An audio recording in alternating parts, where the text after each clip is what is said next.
Hare Krishna, dear devotees.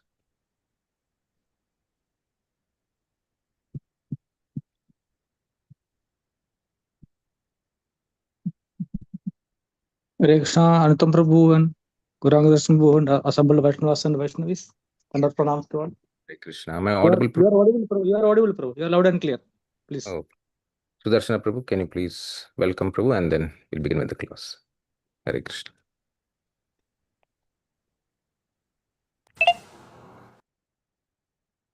Hare Krishna, Krishna Krishna, Hare Hare, Hare Ram, Ram Ram, Hare Hare.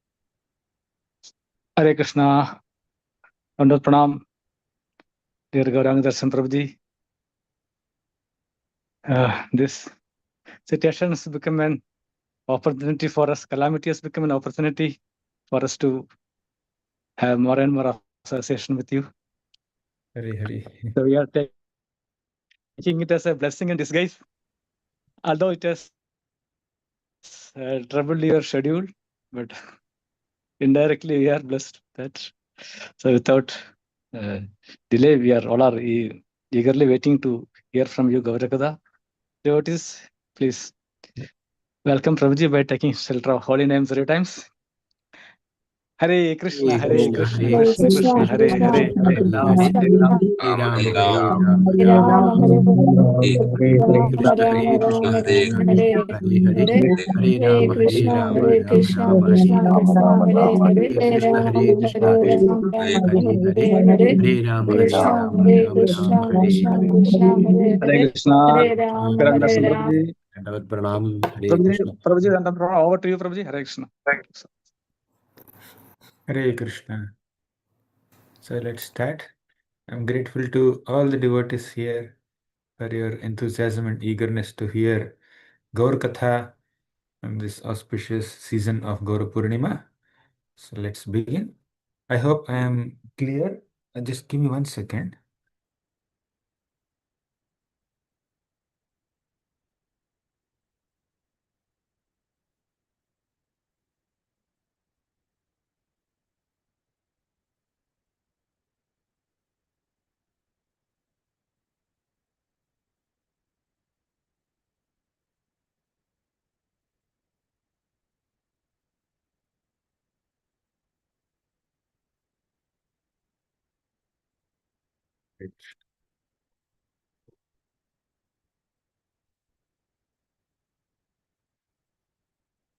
ॐ नमो भगवते वासुदेवाय ॐ नमो भगवते वासुदेवाय ॐ नमो भगवते वासुदेवाय ॐ अज्ञानतिमिरान्धस्य ज्ञानाञ्जनशलाकया चक्षुरुन्मिलितं येन तस्मै श्रीगुरवे नमः नम ॐ विष्णुपादाय कृष्णप्रेष्ठाय भूतले श्रीमते भक्तिवेदान्तस्वामिन् इति नामिने नमस्ते सारस्वती देवी गौरवाणी प्रचारिणे निर्विशेषा शून्यवादी पाश्चात्यदेशतारिणे जय श्री कृष्ण चैतन्य प्रभो नित्यानंद श्री अद्वैत गदाधर श्रीवासादि गौर भक्तवृंद हरे Krishna Krishna Krishna Hare Hare Hare Ram Ram Ram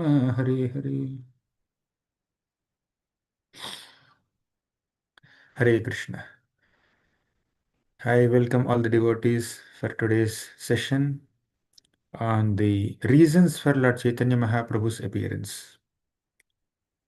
Krishnadas Kaviraj Goswami, almost in every chapter, offers obeisances to the Lord and his associates through this beautiful prayer in the Chaitanya Charitamrita. It says, Jaya Jaya Shri Chaitanya Jaya Nityananda Jaya Dvaita Chandra Jaya Gaura Bhakta Vrinda Jaya Jaya Shri Chaitanya Jaya Nityananda Jaya Dvaita Chandra Jaya Gaura Bhakta Vrinda Jaya Jaya Shri Chaitanya Jaya Nityananda Jaya Dvaita Chandra Jaya Gaura Bhakta Vrinda. So offering obeisances to Lord Sri Chaitanya Mahaprabhu and all his beloved eternal associates, this entire Gaura Bhakta Vrinda. Let us try to recollect the reasons for Lord Chaitanya Mahaprabhu's appearance. I am speaking based on the third chapter of the Adilila of Sri Chaitanya Charitamrita, written by Krishnadas Kaviraj Goswami. In the Chaitanya Charitamrita, Adilila, in the first 14 shlokas, Krishnadas Kaviraj Goswami gives Mangalacharan, auspicious invocation for this wonderful Grantha. And these 14 shlokas of Mangalacharan, he explains them elaborately in first 7 chapters. In these 14 shlokas, in the fourth shloka, Krishnadas Kaviraj Goswami describes the external reasons for Lord Chaitanya Mahaprabhu's appearance. In the fifth and sixth shlokas, he describes the internal reasons for Lord Chaitanya Mahaprabhu's appearance. What is this external reason and internal reason? External reason is a reason that is more relevant for the conditioned souls in this material world. A reason which is more connected to this material universe and the Yuga Dharma and the Yugas in this material universe. So, Lord Chaitanya, in short, Lord Chaitanya Mahaprabhu appeared on this planet to establish the Yuga Dharma of Harinam Sankirtan and to give Krishna Prema or love of God to the conditioned souls of this material world. So that is the external reason which is in relation with the conditioned souls in this material universe. And there is an internal reason or a more confidential reason, a personal reason for Lord Chaitanya Mahaprabhu's descent. What is this personal reason? This is more connected to his own heart, more connected to his own confidential relationship with Srimati Radharani. So in short, the internal reason for Lord Krishna's appearance as Sri Chaitanya Mahaprabhu is to experience the emotions of Srimati Radharani, to experience love of Krishna in the mood of Srimati Radharani. That's the internal reason. So that internal reasons for Mahaprabhu's appearance we'll discuss tomorrow. That's more confidential, more deep. Today we are going to discuss external reasons. And that's how Krishnadas Kaviraj Goswami presents also in Sri Chaitanya Charitamrita. He first describes the external reasons, then he describes the internal reasons. Today we'll focus on the external reasons. I will show the shloka. Maybe wherever you are, you try to recite the shloka seeing the screen. I hope you're able to see the screen. Yeah. So this is from the, as I said, this is from the Chaitanya Charitamrita Adilila. Adilila specifically chapter number 3. So right in the beginning of this chapter, Krishnadas Kaviraj Goswami offers a prayer to Lord Chaitanya. Shri Chaitanya Prabhum Vande Yatpadashraya Viryatah Sangrihnatyakaravrataad Agnaha Siddhanta Sanmanin. So Sri Chaitanya Prabhum Vande, I offer my obeisance unto Sri Chaitanya Mahaprabhu. Yat Padashraya Viryatah. Viryatah means by the potency, by the power of Yat Pada Ashraya, by the potency of taking shelter of his lotus feet. What will happen? Sangrihnati akaravratat agnaha siddhanta sanmanin. Even a foolish person, agna means a fool, an ignorant person. Even an ignorant person also can collect jewel like siddhantas, valuable jewels of siddhanta means conclusive truths of philosophy from the minds of revealed scriptures. Right, all the scriptures are compared to a great gold mine, a great mine. Sangrihnati akaravratad means all the scriptures are compared to a great mine, and uh, Siddhanta Sanmanin. In that great mine, there are monies, there are beautiful gems of philosophical truths, conclusive truths about Lord Chaitanya. So even an agna, even a foolish person also will be able to collect all of those valuable gems only by the mercy of Sri Chaitanya Mahaprabhu. Yat Padashraya Viryataha. So we are going to discuss something very deep, very profound, very uh, uh, very confidential from the scriptures, and we will be able to do it only with the mercy of Sri Chaitanya Mahaprabhu. So that's why He's offering obeisances to Chaitanya Mahaprabhu first before even describing the external reasons for Mahaprabhu's descent. Now, which is that shloka of Mangalacharan that describes the reasons, external reasons for Mahaprabhu's descent? The fourth shloka. So let's read that fourth shloka now.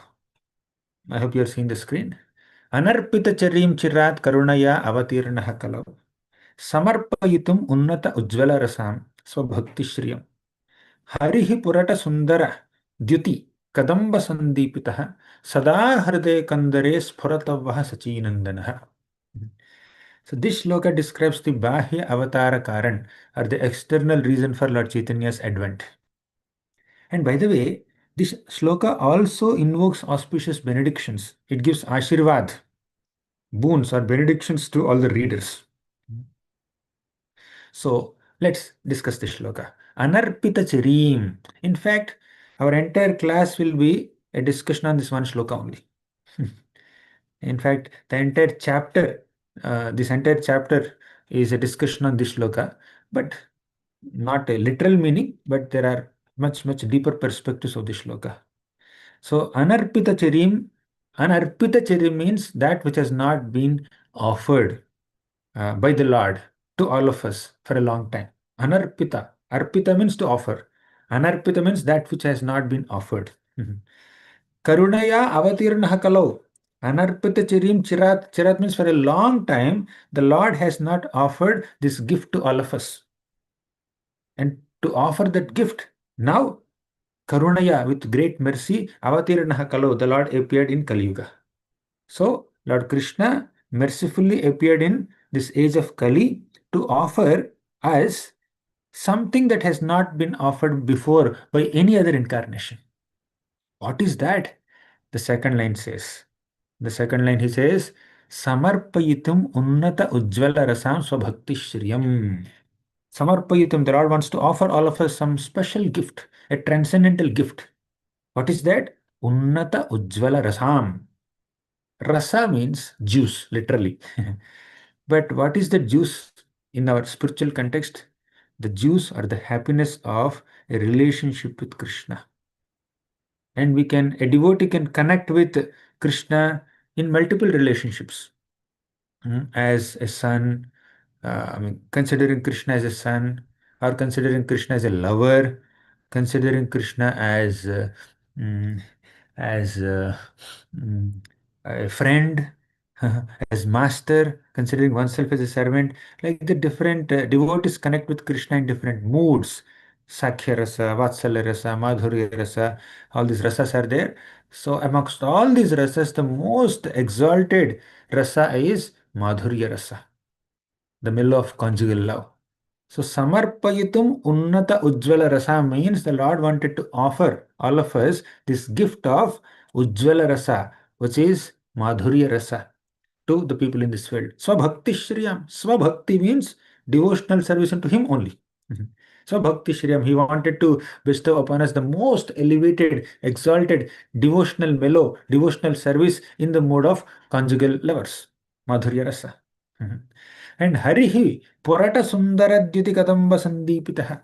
Let that Hari, who is very resplendent, very beautiful words are used. Sundara means beautiful. Dyuti means complexion.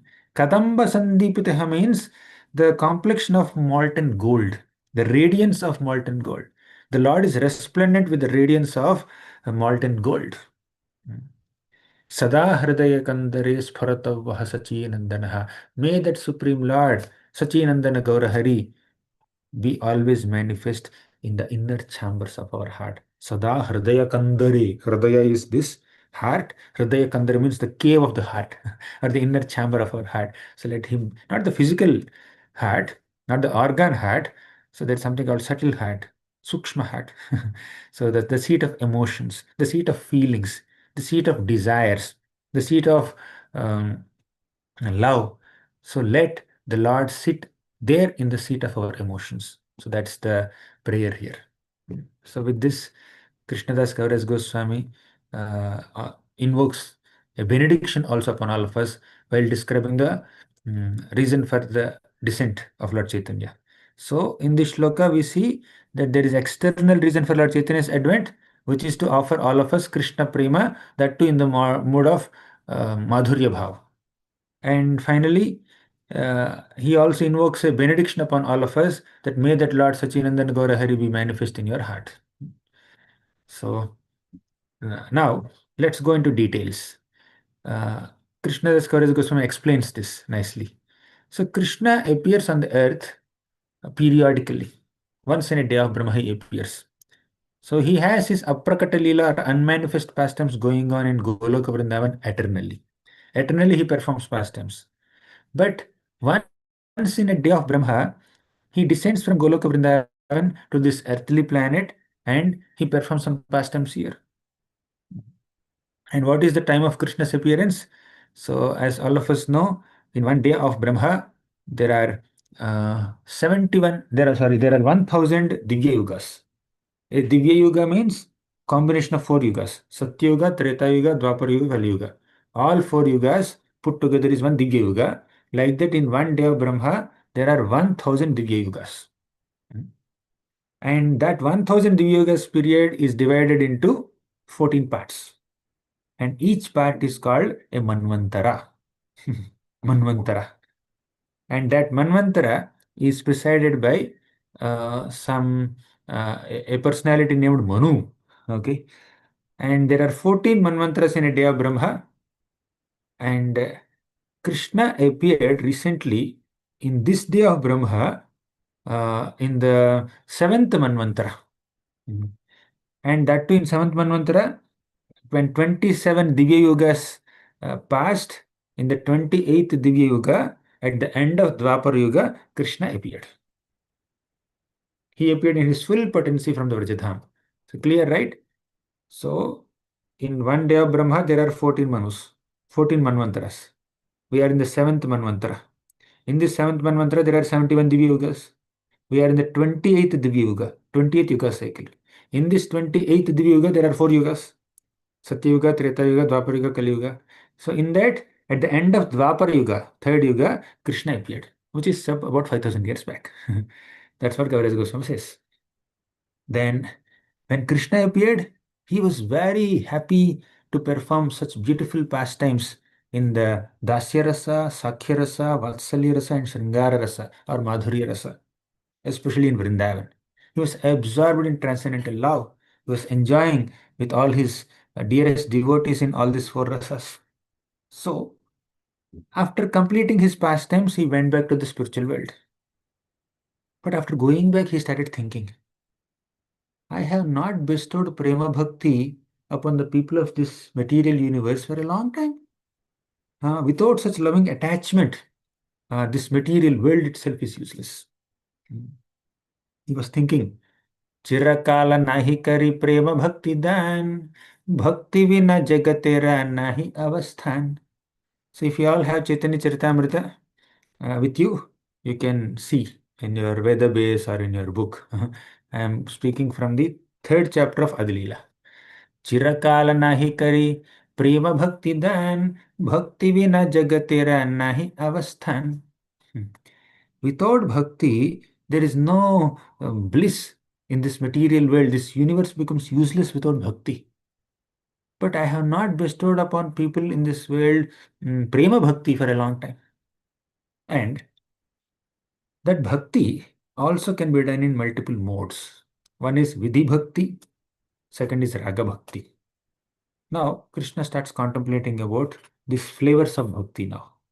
He felt, Sakala jagate more kare vidhi bhakti, vidhi bhakti vraj bhava paite nahi shakti.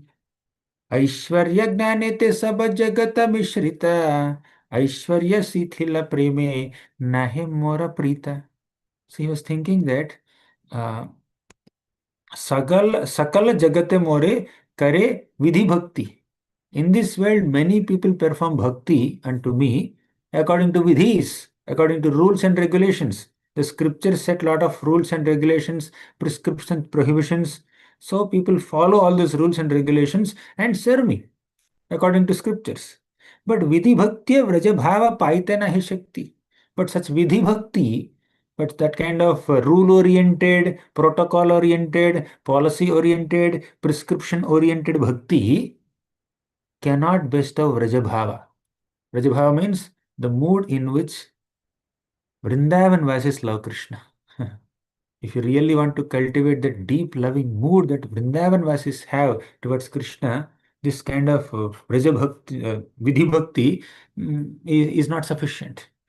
We need much deeper bhakti. So that's why Krishna says, Aishwarya gnanete sab jagata mishrita, Aishwarya sithila preme nahi mora prita. Aishwarya gnanete sab. Many people in this world, many of my devotees have Aishwarya Gnan. Aishwarya Gnan means knowledge about Krishna's divinity, Krishna's opulences, Krishna's power, Krishna's majesty, Krishna's grandeur. So people have an understanding of Krishna's majesty and they know that Krishna is God and then they worship the Lord. I mean, nothing wrong in it. But that kind of love, that kind of worship uh, is with an understanding that He is the Supreme Lord, He is the Master, He is the Controller, He is the Proprietor, He is the Enjoyer, He is the Creator. And that understanding of Krishna's Godhood will slacken one's intimacy, slacken one's love. And Krishna also feels little uncomfortable with it. He says, Aishwarya Sithila Preme Nahe Mora Prita. That prema which has been made feeble by reverential feeling does not attract me. Aishwarya Sithila Prema means prema which is tinged with Aishwarya Bhava or which is weakened with reverential feelings that Krishna is God. That doesn't attract Krishna. So Krishna wants some more intimate exchanges, loving exchanges, not just some reverential exchanges only. Of course, we should not haphazardly, prematurely jump into such deeper realms of bhakti without qualification. A conditioned soul who is still struggling with anarthas, better he performs Vaidhi Bhakti only. One cannot assume oneself to be more advanced than what one is. So we are struggling with lust, envy, pride, greed, and we are dozing off in japa. We are having so many distractions and allurements, and many of the sadhaka bhaktas are still under the clutches of Maya. So one cannot prematurely jump into deeper realms of bhakti, right? However, we need to understand what is the highest. We may not be on the highest plane, but we need to understand what is highest. Therefore, we are discussing this. So Krishna says, Aishwarya Sithala Prema Nahe Mori Prita. I'm not very excited with this kind of reverential bhakti. And what happens if somebody performs reverential bhakti? Krishna says, they'll go to Vaikuntha. They can attain any kinds of Chaturvidha Mukti. Salok, there are 4 types of personal liberation. They are Sarupya, Samipya, Salokya, Sarishti. Sarupya means having the same physical form like the Lord. Samipya means living very close to the Lord. Salokya means living in the same planet, same loka as the Lord. May not be very close, but you are there somewhere in that same loka. And Sarishti means having the same opulences like the Lord. There's a 5th type also. That's not personal liberation. That's impersonal liberation. Sayujya Mukti. That is like merging into impersonal Brahman. That anyways devotees don't want.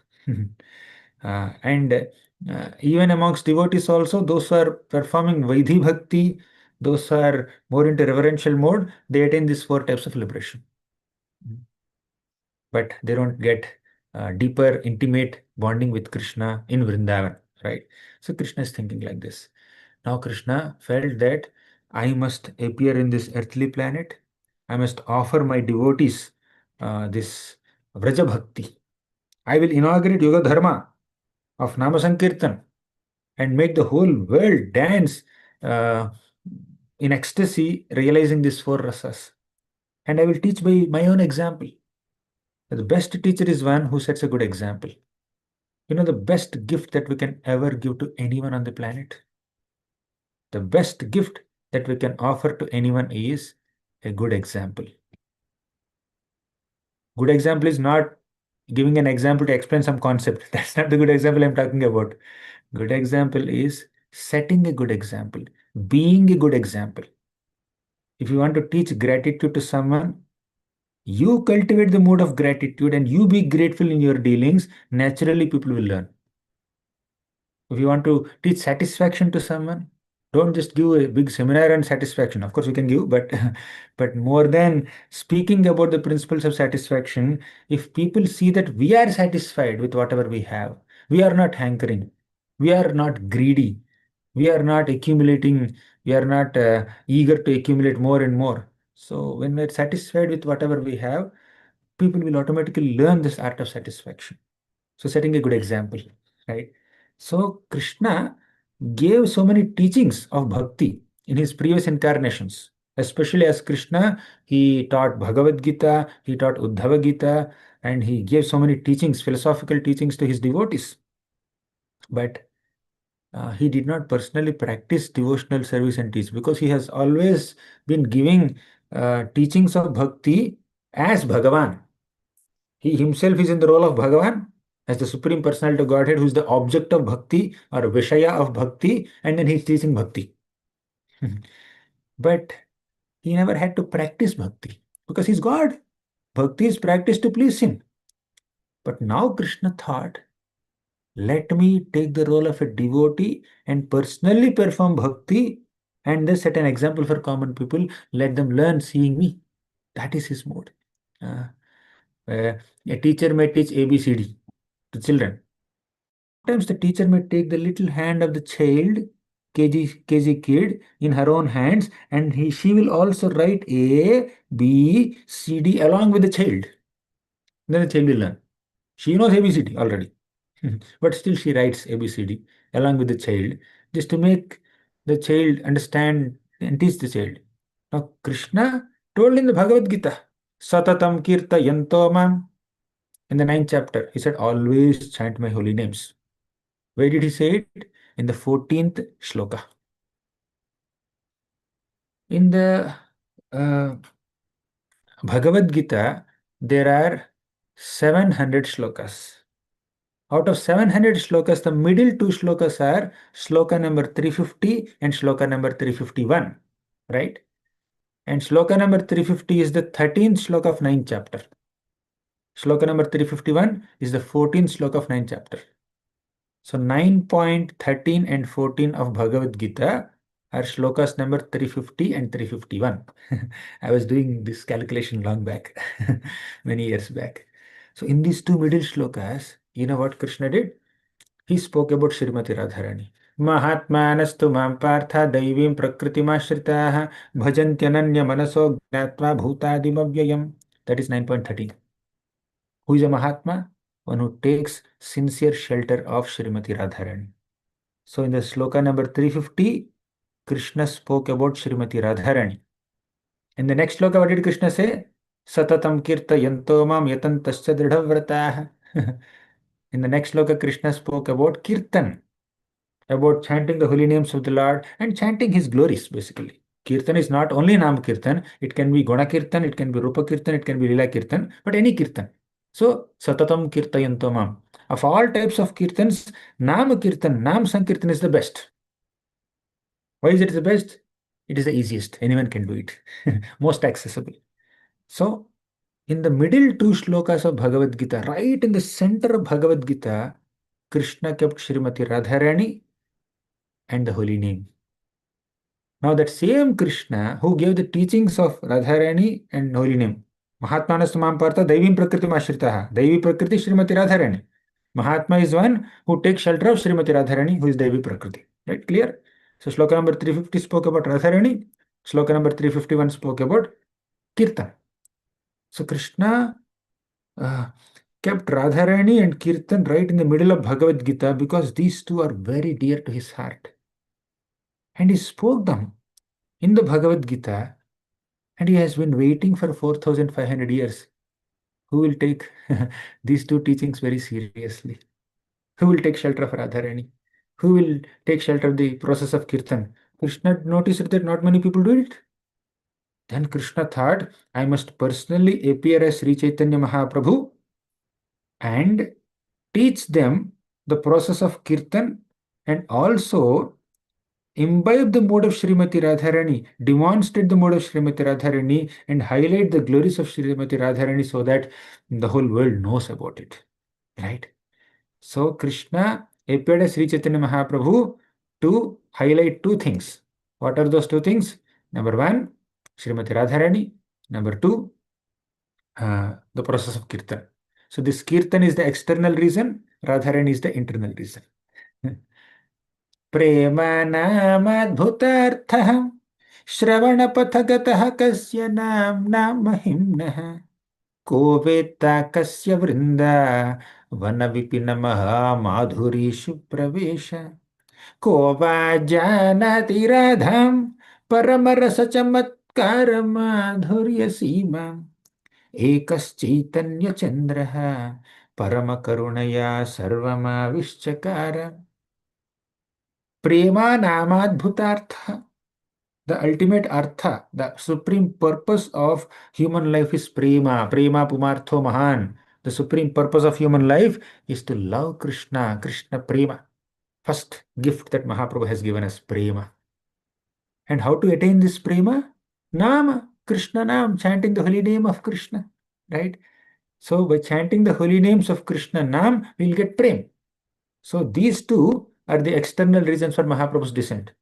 Mahaprabhu descended on this planet to teach us the process of chanting Krishna Nam so that we can attain Krishna Prem. Specifically Krishna Prem in the mode of Rajavasis. Specifically Madhurya Bhaktas, right? So this is external reason. Then internal reason is Radharani in Vrindavan Dham.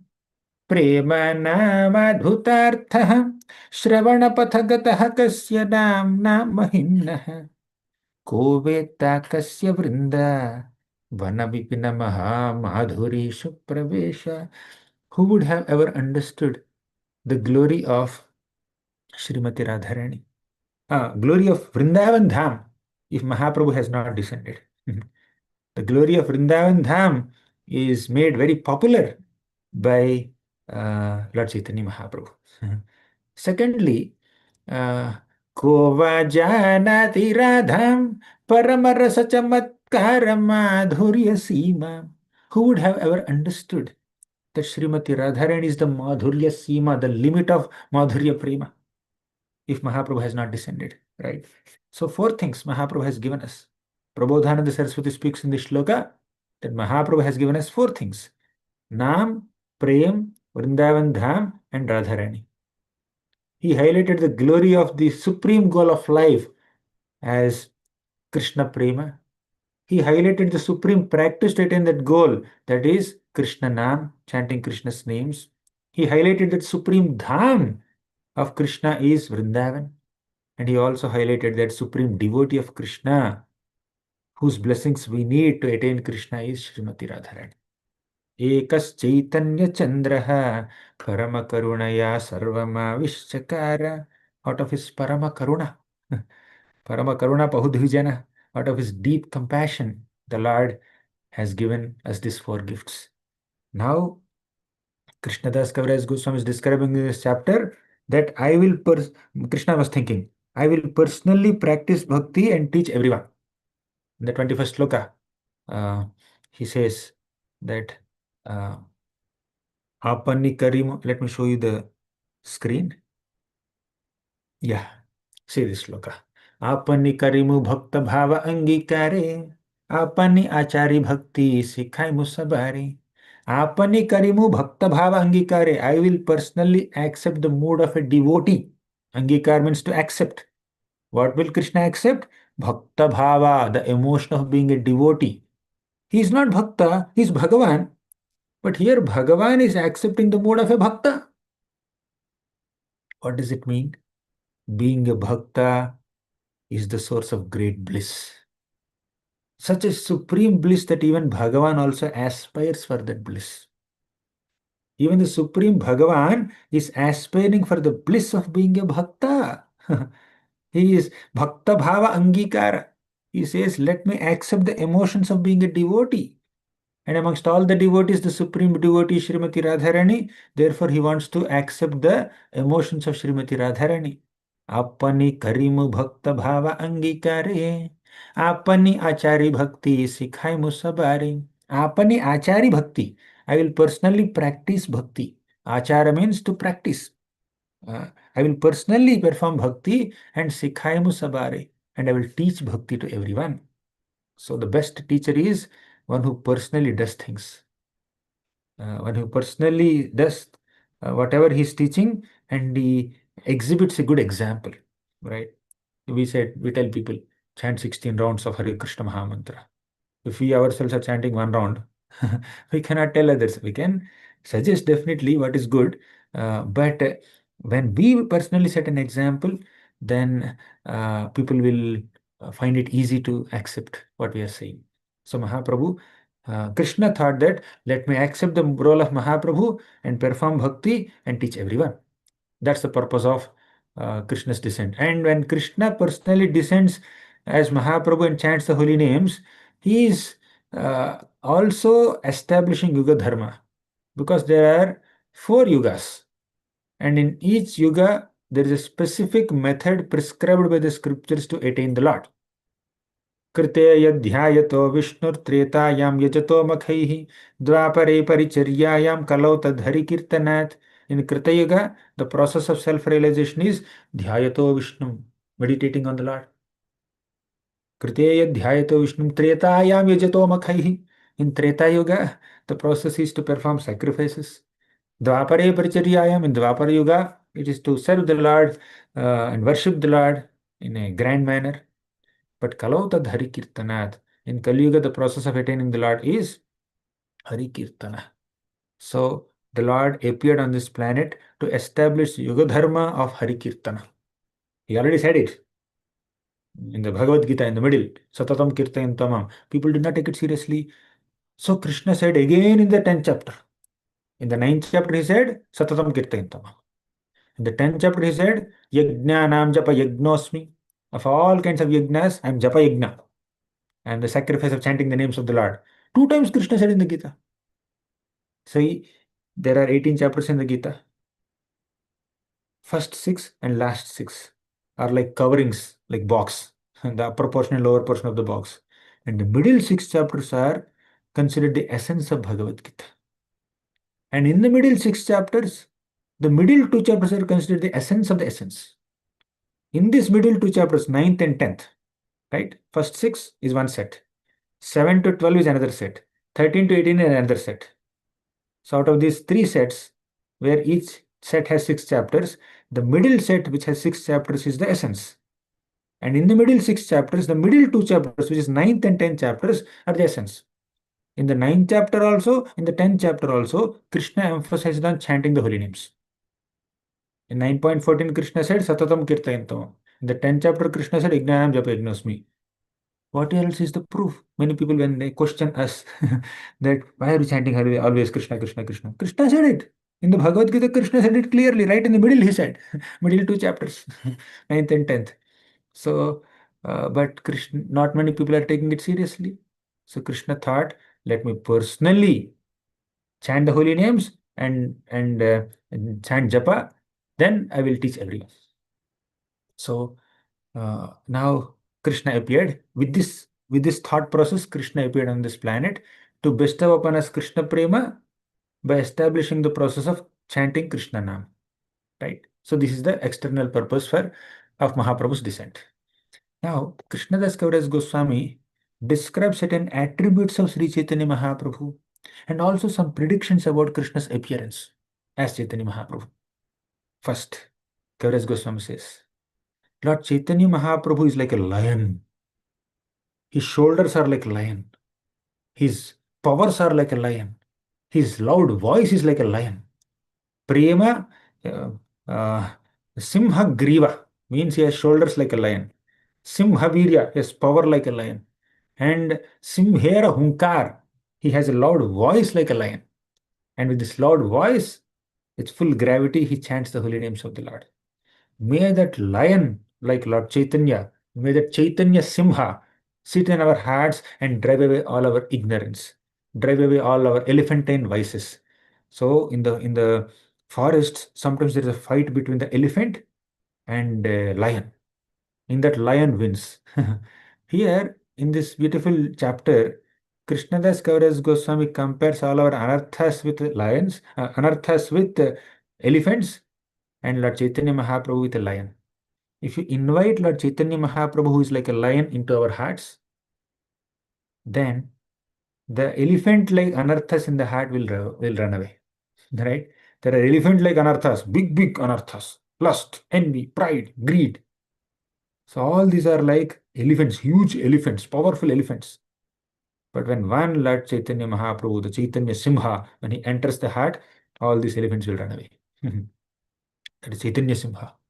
Then Lord Chaitanya Mahaprabhu is also called Vishwambhara. He is called Chaitanya Simha. He is also called Vishwambhara.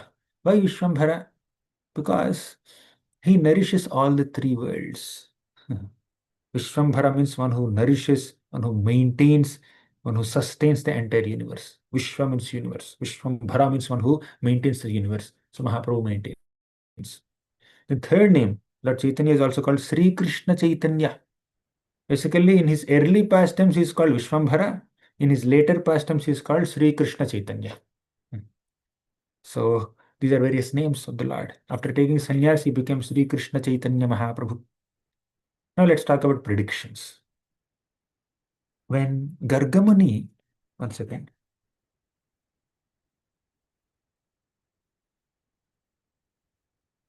When Gargamuni came to Nanda Maharaj's home to perform the name-giving ceremony of Krishna, then Gargamuni spoke a beautiful shloka. That shloka Kaviraj Goswami quotes in his Chaitanya Charitamrita, and this is the shloka. Asan Varnastrayo Hyasya. So the Lord appears in different yugas in different colors. So there, that shloka indicates that the Lord appears as Sri Chaitanya Mahaprabhu in a golden color in Kali Yuga. So there is a prediction made by Gargamuni during the Namakaran ceremony of Krishna. Asan Varnastrayohyasya Shuklo Raktas Tatha Pita. Pita refers to yellow color, and that is Lord Chaitanya's color, yellow or golden yellow in Kali Yuga. And what is the activity of Lord Chaitanya Mahaprabhu when he appears in this golden color? Kaviraj Goswami says, Kali Yuge Yuga Dharma Namera Prachar Tathilagi Pitavarna Chaitanya Avatar. This Pitavarna is coming from the Bhagavatam shloka. Bhagavatam 10.8.13, you can see. So, Kali Yuge Yuga Dharma Namera Prachar. In Kali Yuga, the Yuga Dharma is chanting the names of the Lord.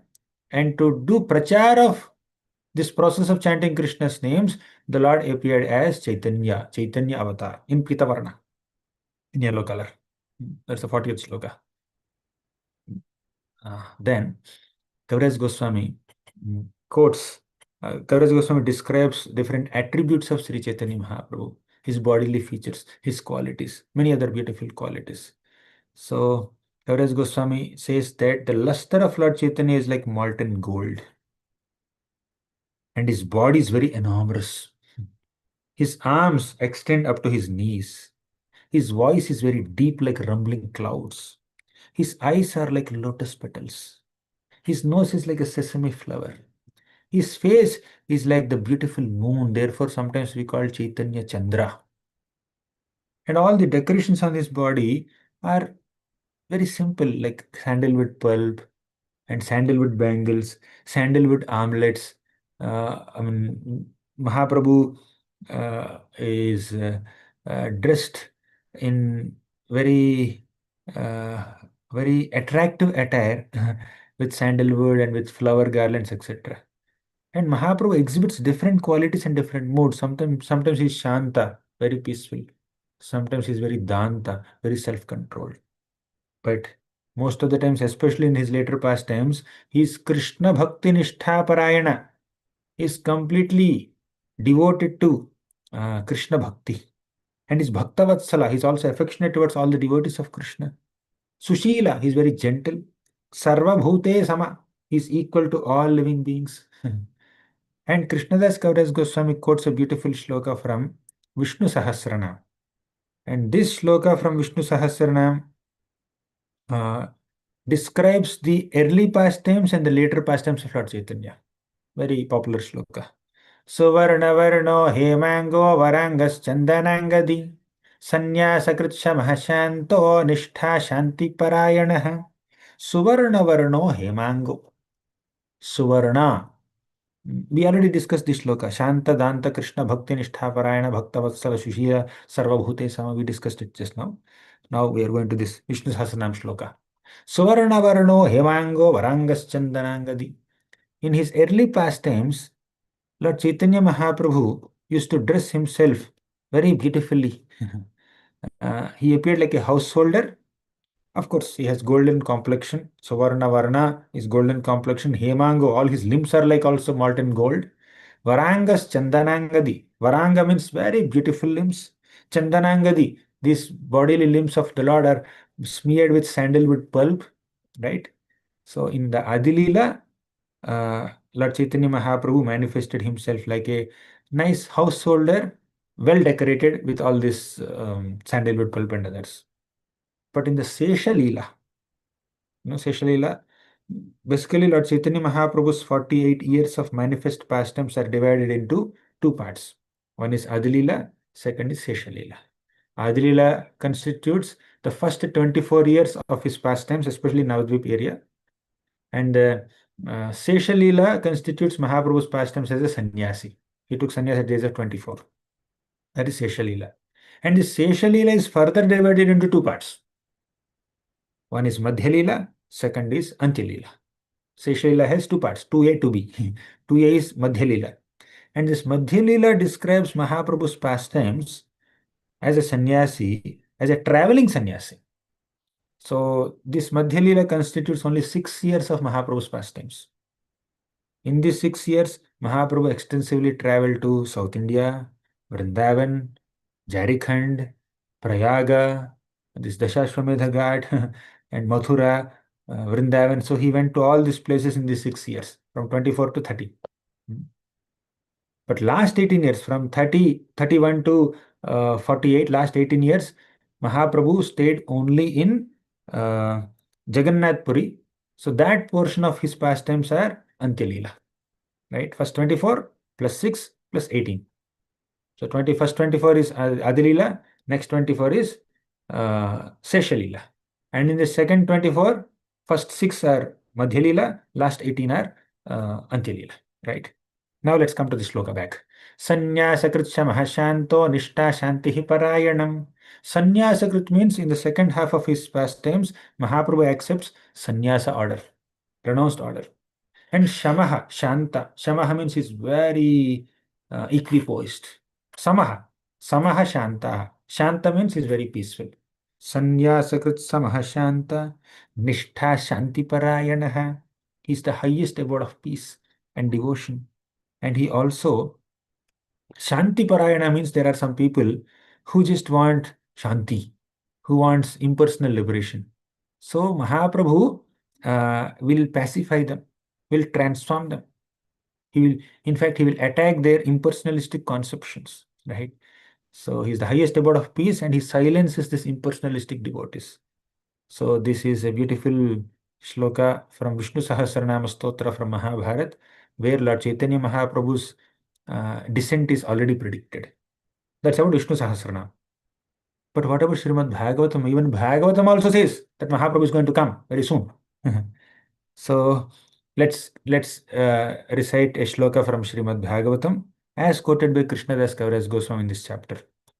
Krishna Varanam Tvisha Krishnam Sangopangastra Parshadam Yagnaihi Sankirtana Prayer Yajantihi Sumedhasaha. Krishna Varanam. Just this one line, Krishna Varnam, has multiple meanings. All of us know Krishna means the Supreme Personality of Godhead, all attract to Krishna. Varnam means color. So, Krishna Varnam Tvisha Akrishnam. So basically, Lord Chaitanya Mahaprabhu is non-different from Krishna, but his Tvisha, his effulgence or his bodily what is that? Bodily color is akrishnam, non-blackish, right? So Krishna Varna means, now let me give multiple meanings of Krishna Varna. Krishna, there are two syllables. In Sanskrit, a syllable is called Varna, right? So Krishna Varnam refers to the two syllables Krish and Na. Krishna, Krishna, Krishna. So Mahaprabhu is seen constantly chanting these two syllables Krishna, two Varnas. Krishna Varnam. But Varnam can also mean Varnayati. So one meaning of Varnam is color. Another meaning of Varnam is syllables. Another meaning of Varnam is Varnayati, means to describe, or to sing, or to praise, or to glorify. So Mahaprabhu is described as Krishna Varnam here because he's constantly doing Varnana of Krishna, or describing Krishna, or glorifying Krishna's names, pastimes, and qualities.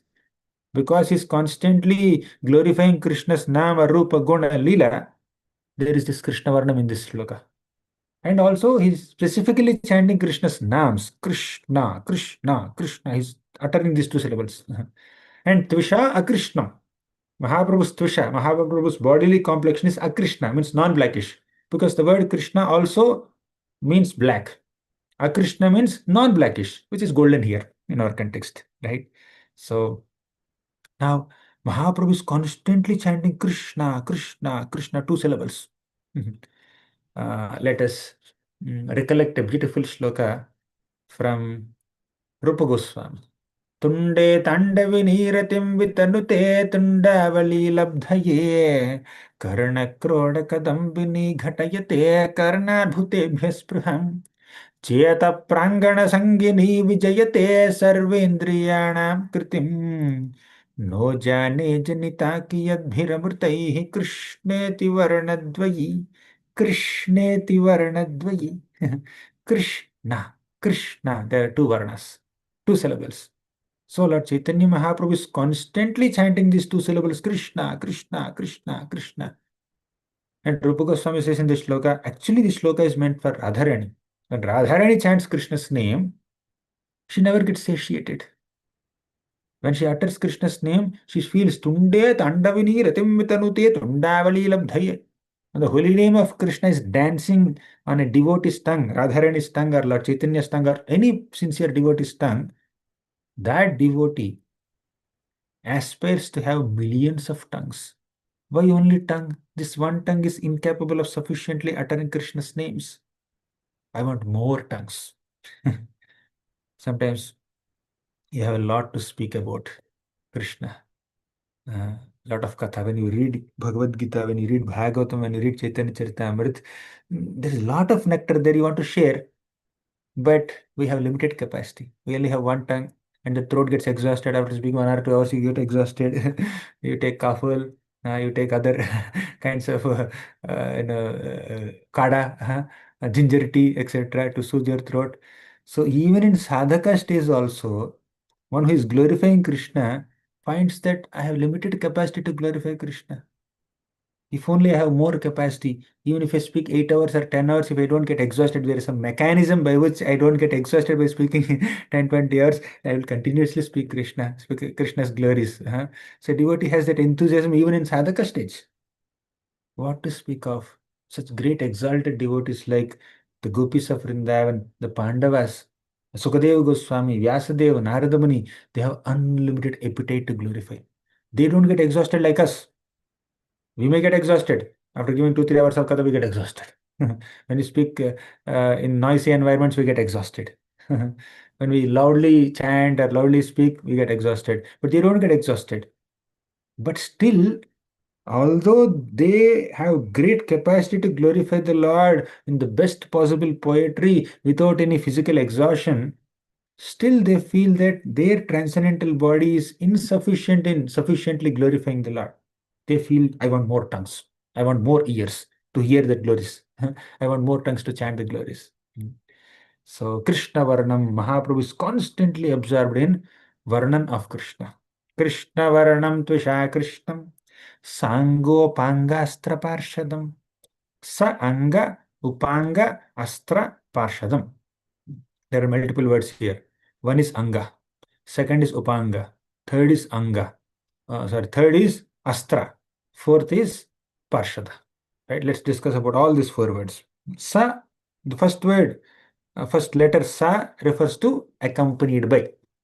That Lord Chaitanya Mahaprabhu not only chants the names of the Lord, but is also accompanied by four types of associates. Who are they? Anga, Upanga, Astra, and Parshada. Now, what is this Anga? Anga literally means a limb of the body. For example, this hand is a limb of my body. It's an Anga, right? This leg is an Anga. So these are limbs of the body. So when somebody wants to address another person as very dear to oneself, they call him Anga. Tathapi kirtayam yanga yathamati yathashritam kirtim hare swam satkartam giram anyabhidasatim. In the Bhagavatam, Maitreya Muni speaks to Vidura. Tathapi kirtayam yanga, my dear Vidura, my dear Anga. Anga means, oh, my beloved Vidura. Anga refers to, literally it refers to a limb of the body. But in spirit, it means that you are very dear to my heart. You are expressing your love and affection to someone by saying that you are very dear to my heart, by calling them Anga, right? So in the current context of this shloka, Krishna Varanam Tusha Krishnam Sa Anga Upanga Astra Parshadam. That Anga refers to Lord Chaitanya Mahaprabhu's plenary associates, immediate expansions, direct expansions. They are like Nitya-dāsa Prabhu or Advaita Acharya. They're very, very close to Lord Chaitanya Mahaprabhu. That is Anga. What about Upanga? Sangopanga Astra Parshadam means Sa Anga Upanga Astra Parshadam. Upanga means a sublimb. Like this, in this body, hand is a limb, and the finger is a sublimb. It's Upanga, a smaller limb, the limb of the limb, right? Similarly, in Mahaprabhu's pastimes, Nityananda Prabhu and Advaita Acharya, they're like Anga, they're direct associates. But Nityananda Prabhu's devotees and Advaita Acharya's associates, they are the Upanga, right? General devotees, right? Devotees of devotees. Sangopanga. Astra Parshadam. Astra refers, literally, Astra refers to um, a weapon, right? There is Brahmastra, there is Vayuvyastra, there is Agneyastra, there is Varunastra. All these are astras, wind weapon, water weapon, and fire weapon. These are all different astras. So astra refers to a weapon. But what is weapon in the context of Lord Chaitanya Mahaprabhu? His weapon is his own beauty.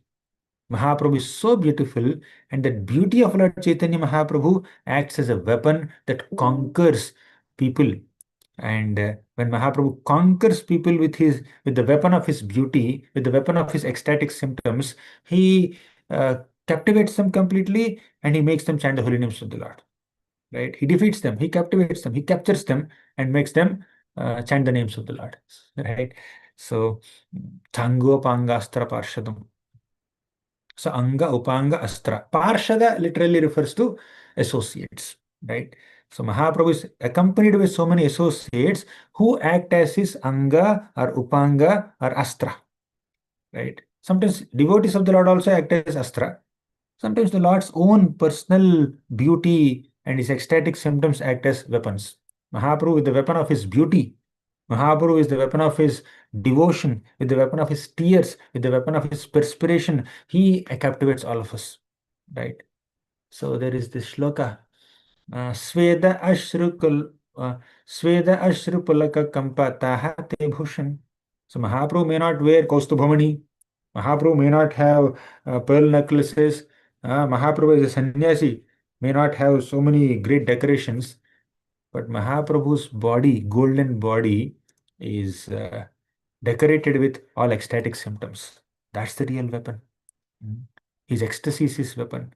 His beauty is his weapon. There is a shloka. Kanchana sadrisha deha arunavasan svedakam papulaka ashruta hate bhushan. Kanchana sadrisha deha arunavasan. His body is like molten gold. Arunavasan, his eyes are like rising sun. Sweda, Ashru, Pulaka, Kampa. His Sweda means perspiration. Ashru means tears. Pulaka means this horripilation, hair standing on end, goosebumps. Pulaka. Kampa means trembling. So these are his real decorations on the body, and these decorations are the real weapons that completely conquer people's hearts. With his loving tears, he conquers our hearts, and we become attracted to Krishna Prema. Right? So Shri Anga Shri Mukha Ye Kare Darshana Tarapa Pakshaya Haya Paya Prema Dhana. Shri Anga, seeing Mahaprabhu's beautiful limbs. Shri Mukha, his beautiful face. Ye kare darshan. Anyone who takes darshan of Mahaprabhu's beautiful body and beautiful face, tara papa kshaya haya. Their papa will be completely destroyed. Tara papa kshaya paya premadhan. One attains the treasure of love of God. Right? So these are, and Mahaprabhu has soldiers, so many soldiers, Parshada, soldiers. Who are the soldiers? His devotees are the soldiers. Right? So yeah, these are some thoughts about second line. We are discussing this shloka, right? I hope you remember where we are. I should also remember. Krishna Varanam Tvisha Krishnam Sango Pangastra Parshadam. We discussed only 2 lines of this Bhagavatam shloka. Third line is Yagnaihi Sankirtana Prayer. Yajantihi Sumedhasaha. Yajna means sacrifice. What kind of sacrifice? Sankirtana Yajna. The sacrifice of congregationally chanting the holy names of Krishna. And that is the way of worshipping him. Yajanti. That's the way of worshipping the Lord in Kali Yuga especially. And who will do that worship? Sumedhasaha. Only those who are very intelligent. They do such worship. Other people don't worship the Lord like this. So intelligent people will take to Krishna consciousness. Intelligent people will take to this process of chanting the holy names of the Lord.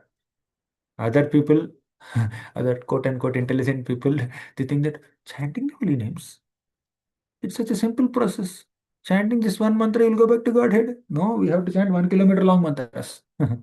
That's why people in the previous yugas who have more capacity, more memory, more long lifespan, they feel that chanting the holy name of Krishna is below their dignity, or like they consider it too simple. Right? With such a simple process, you will go back to Godhead. No, going back to Godhead must have such a complicated and elaborate process. They can't accept the simple process of chanting Krishna's names as the best way to reach the Lord. But intelligent people understand that yes, chanting the names of the Lord is the best process. In fact, in the Gopakumar story, in the Brihad Bhagavatamrita second part, Vishnu Dutas give a long seminar to Gopakumar. What is the essence of the seminar? That lecture?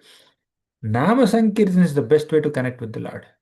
Even Vishnu Dutas, personal associates of the Lord, are also emphasizing on the importance of Nam Sankirtan.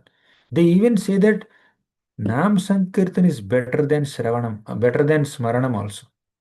We often think that Smaranam, remembering the Lord, is the ultimate process. Smartavya hasatatam Vishnu, Vismartavyo najatasit. We quote that sloka also, which is correct, definitely. But if there is something more exciting than Smaranam, it is Sankirtanam, chanting the names of the Lord. Because Smaranam is done at the level of mind, senses are inert. But in Nama Sankirtan, we chant the names of the Lord, thus actively our tongue is vibrating, but it is not an activity which is done on the level of senses, level of tongue only. Ears are active, hands are active, and somebody is ecstatically chanting, doing this Nam Sankirtan. Not only tongue vibrates, entire body vibrates. All the senses are engaged in the Lord's service. They jump up and down, they dance in ecstasy, and that automatically pulls the mind into Smaranam.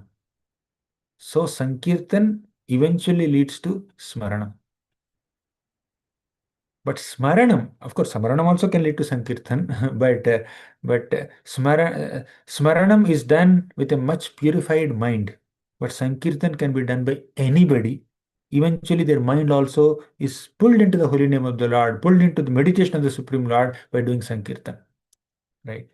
If you pick up any random person walking on the street and ask them to sit and close his eyes and meditate on the form of the Lord, they'll be spaced out. They may close their eyes, they may have other forms. What to speak of them? Even practicing sadhakas also, when they close their eyes to meditate on the Lord, some other forms will manifest in the mind, right? But Sankirtan, anybody will get attracted, right? When the loud chanting of the holy names is going on, anybody can participate in that kirtan, and while doing that, at least the mind is kind of controlled. Mind focuses on the Nama Rupa Guna Leela of the Lord. Therefore, Vishnu has established Nam Sankirtan as the best process of even bringing the mind closer to Krishna, right? So, coming back to this shloka, Krishnadas Kaviraj Goswami explains this shloka. Yagnaihi Sankirtana Prayai Rijantihi Sumedhasaha. Intelligent people perform this Nam Sankirtan. Now, in this context, Krishnadas Kaviraj Goswami also quotes Jiva Goswami. Jiva Goswami's Bhagavata Sandarbha, Shat Sandarbhas. Because Jiva Goswami describes Lord Chaitanya Mahaprabhu in his Bhagavata Sandarbha. He says, Antaha Krishnam Bahir Gauram Darshitangadi Vaibhavam Kalau Sankirtanadyaisma Krishna Chaitanya Mashritaha. Antaha Krishnam. Who is Krishna Chaitanya? Antaha Krishnam. Inside he is Krishna only. But Bahir Gauram, externally, he appears in a fair complexion. Just because he has a fair golden complexion, that does not mean he is not Krishna.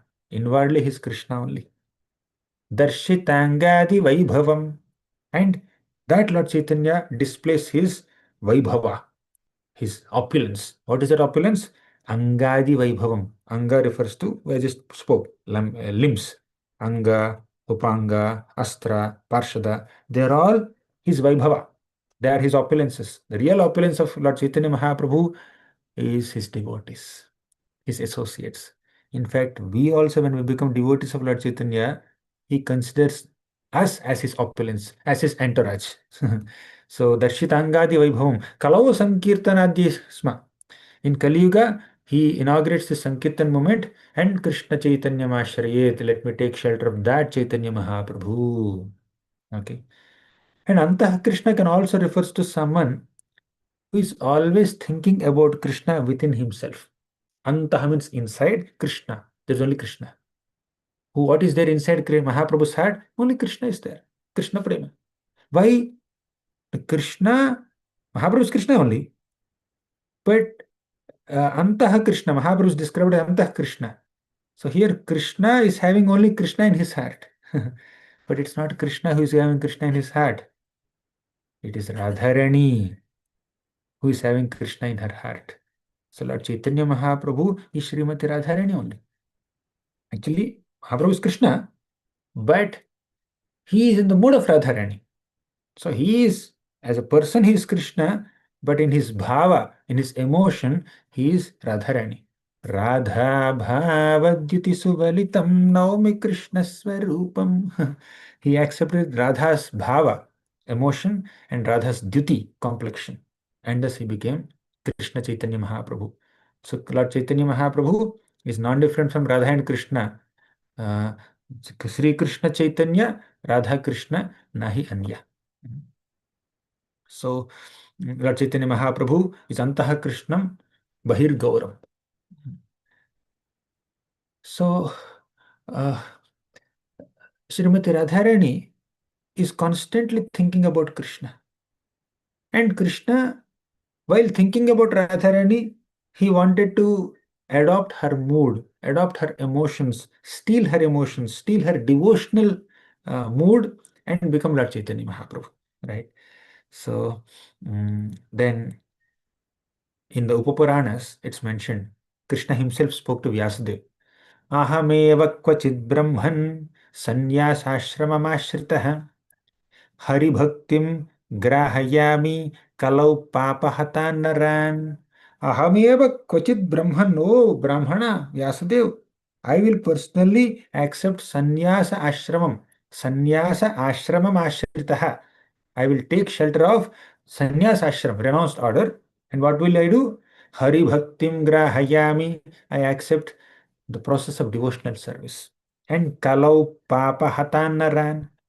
And I will destroy all the sinful tendencies of all Kali Yuga people.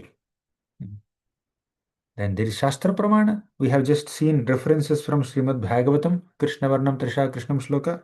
We have seen a reference from Mahabharata, Vishnu Sahasranam, Savarnavarno Hemango, we have seen from Upapuranas here, all Vedic literatures, and there are many such references to establish that Krishna is the Supreme Personality of Godhead, and that same Krishna appeared as Sri Chaitanya Mahaprabhu and accepted sannyas, and he spread the holy names of the Lord. So there is one more reason. So far I discussed Mahaprabhu's external reasons for descent. What are they? To spread the holy names of Krishna, which is the Yuga Dharma of Kali Yuga, and to also bestow upon us this Vraja Prema, Krishna Prema in the mode of Vrajavasis, right? So now there is one more reason, which is also considered external reason. With this we'll conclude. So that reason is once Advaitacharya, an incarnation of the Lord, he is Bhaktavatara. He appeared as an elderly person, and he was very concerned about the materialism going on around him. So he prayed for Lord Chaitanya Mahaprabhu's descent. So before Lord Chaitanya appeared, his elders like Jagannath Mishra, Sachi Mata, Madhavendra Puri, Ishvara Puri, Advaitacharya, all of them appeared, right? So having appeared first, Advaitacharya found that everybody is absorbed in material enjoyment. Sometimes people are enjoying on a material plane through papa, sometimes through punya. Sometimes they are getting material enjoyment sinfully, and some people are getting material enjoyment virtually. They are doing papa, they are doing virtuously. They are doing papa, they are doing punya. But whether it's papa or punya, both are on material platform. केह पापे केह पुण्य करे विषय भोगा भक्ति गंध नहीं याते याय भव रोगा. Keha pape, some people are doing pap. Keha punya, some people are doing punya. But either through papa line or punya line, their aim is same, Vishaya Bhoga, enjoying sense objects. So bhakti gandhanahi, there is not even a smell of bhakti. Yate yaya bhavaroga, and they're caught up in this bhavaroga, material disease. And Advaitacharya became extremely compassionate, seeing such people. And he was thinking how to benefit such common people. And as he descended, he requested Krishna to descend. Advaitacharya was contemplating. Apani Sri Krishna yadi karena avatar, apane achari bhakti karena prachar. So when Krishna personally appears as an avatar on this planet, he will personally practice bhakti and he will do prachar of bhakti. He will do achar also, he will do prachar also. That is Lord Advaitacharya's desire. So with this desire, he took Shaligram, he started worshipping Shaligram with tulasi leaves and Ganga Jal. तुलसीदल मात्रेण जलस्य चुलुकेन वा विक्रीणीते स्वमात्मानं भक्तेभ्यो भक्तवत्सलः. So Lord Chaitanya Mahaprabhu, Advaitacharya worshipped Krishna with Tulasi and Ganga. And whenever a devotee sincerely worships the Lord with Tulsi leaves and Ganga Jal, the Lord feels so obliged to the devotee. He feels that I cannot sufficiently reciprocate with him. I cannot repay my debt to this person who offered me Tulsi and Ganga. So, to repay the debt, Krishna will offer himself to such a devotee. Vikrinite swamatmanam. The devotee, Krishna feels that I am sold out to this devotee. I have become property of this devotee. So, with Ganga, Jal, and Tulsi leaves, Advaitacharya worshipped Lord Krishna. Then he appealed, loudly he appealed, Oh Lord Chaitanya, oh Krishna, please appear as Lord Chaitanya, please spread Yoga Dharma. Then Mahaprabhu appeared. So this is considered Mukhya Karan, the prime reason for Lord Chaitanya's descent. Chaitanyera avatarera yei mukhya hetu, bhaktera ichhaya avatare dharma setu. So the mukhya hetu, the prime reason for Lord Chaitanya's descent is Advaitacharya's loud calls. And to fulfill his desire, Lord Chaitanya appeared as Krishna appeared as Chaitanya Mahaprabhu. And specifically, Advaitacharya requested Lord Krishna to appear in the form of a devotee. त्वं भक्तियोगपरिभावितहृत्सरोजा आस्ये श्रुतेक्षितपथो ननु नाथ पुंसाम् यद्यद्धियात उरुगाय विभावयन्ति तत्तत्त्वपुः प्रणयसे सदनुग्रहाय त्वं भक्तियोगपरिभावितहृत्सरोजा. Devaras Goswami quotes this shloka. The meaning of the shloka is, when a devotee sincerely, with pure devotion in the heart, worships a specific form of the Lord will reciprocate with that devotee in that particular form only. Hrit Saroja Asya. And he appears, he manifests in the heart of such a devotee in that form, and he pleases him. So, in response to Advaitacharya's loud calls, Lord Krishna appeared in the form of Sri Chaitanya Mahaprabhu and blessed all of us. To summarize, the external reasons for Lord Chaitanya Mahaprabhu's descent are to establish Yuga Dharma, which is Harinam Sankirtan, and to bestow upon all the people of Kali Yuga Krishna Prema in the mood of Vrajavasis, Vraja Bhakti, Ujjala Rasa, specifically Madhurya Rasa. And also another reason for Mahaprabhu's descent is Advaitacharya requested him to descend and spread Krishna Bhakti and Harinam Sankirtan. So with this, I'll conclude today's session on the Bahyavatara Karan, or the external reasons for Lord Chaitanya Mahaprabhu's descent, on this auspicious occasion of Gaura Purnima, which we are going to celebrate just day after tomorrow. And tomorrow we'll meet again and we'll discuss the internal reasons, more confidential reasons for Lord Chaitanya Mahaprabhu's descent. I won't be able to complete that internal reasons in one session only. Let's try our best by Lord Chaitanya Mahaprabhu's grace. Let's try. Thank you very much. Sri Chaitanya Charitamrita ki jai. Shri Gaura Purnima Maha Mahotsav ki jai. Srila Prabhupada ki jai. Hare Krishna. Thank you very much, Prabhu, for your wonderful class explaining the external reasons for Lord Chaitanya Mahaprabhu's appearance. If any devotees would like to ask any questions, they may please unmute and do so.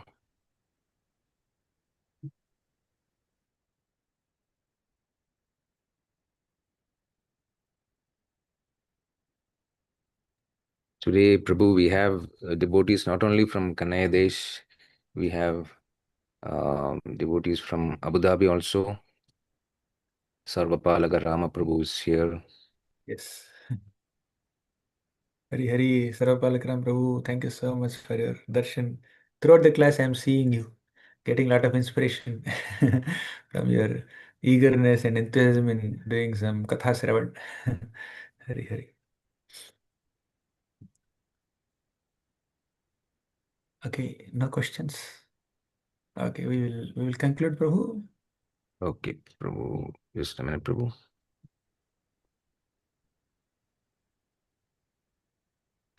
And from Balram Desh also, Prabhu, there are some devotees. Manibhushan Prabhu just messaged me. Hare Krishna, my humble obeisances to all the devotees of Balram Desh, Avatari Desh, Kanaya Desh. And we have from UK, I don't know, UK is named as some Desh, I don't know. From London, we have Damodar Bandhu Prabhu with his two little kids. I saw. Yeah, thank you so much, Prabhu, for being here. Hare Krishna. So thank you all for joining for today's session. Manibhushan Prabhu, you can give the vote of thanks, please. Like Murthy Mohan Prabhu wants to say something. He's not electronically, he's physically raising hand. Murthy Mohan Prabhu from Balram Deshpaji. And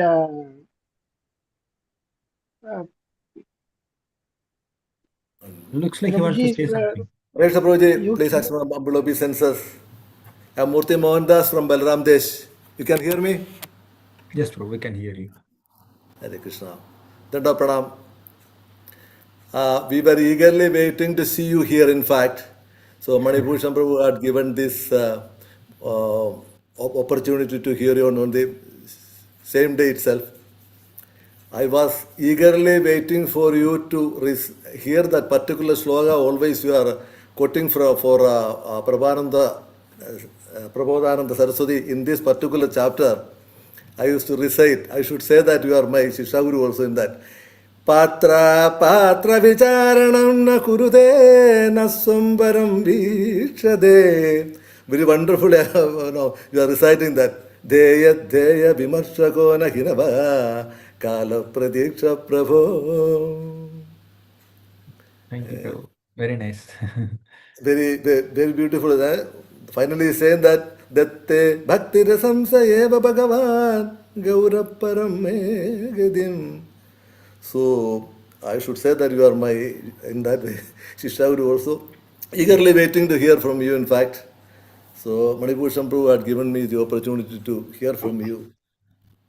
Very. Thank you so much. Please Hare bless all of Krishna. us. Hare Krishna. Governor Prabhu, actually, Damodar Bandhu Prabhu is stuck in Kuwait now. He's in the airport. Oh. Fortunately, he's staying in Salmia on hotel, Millennium Hotel. So we are just providing some prasadam for them because no option. They are stuck in Kuwait. Like you. Thank you, Damodar Bandhu Prabhu. And also some devotees from Dubai also joined with us. Because Prabhuji was telling he wants to share some devotees that are stuck in Dubai also. So all the devotees are getting benefited by our Sangha. Thank you. Thank you very much, Prabhuji, for this Gaura Purnima enlightenments. Because we can proceed to Gaura Purnima with all these blessings. Thank you very much for enlightening us on Gaura. On behalf of all the assembled devotees, we wish to thank you by chanting Hare Krishna Mahamantra. Hare Krishna, Hare Krishna, Krishna Krishna, Hare Hare, Hare Rama, Rama Rama, Hare Hare. Thank you, Prabhuji. Thank you all devotees. We will continue the session tomorrow also, the balance. Hare Krishna. Thank you. Hare Krishna. Hare Krishna. Thank you once again. So with your permission, I'm ending the session. Hare Krishna.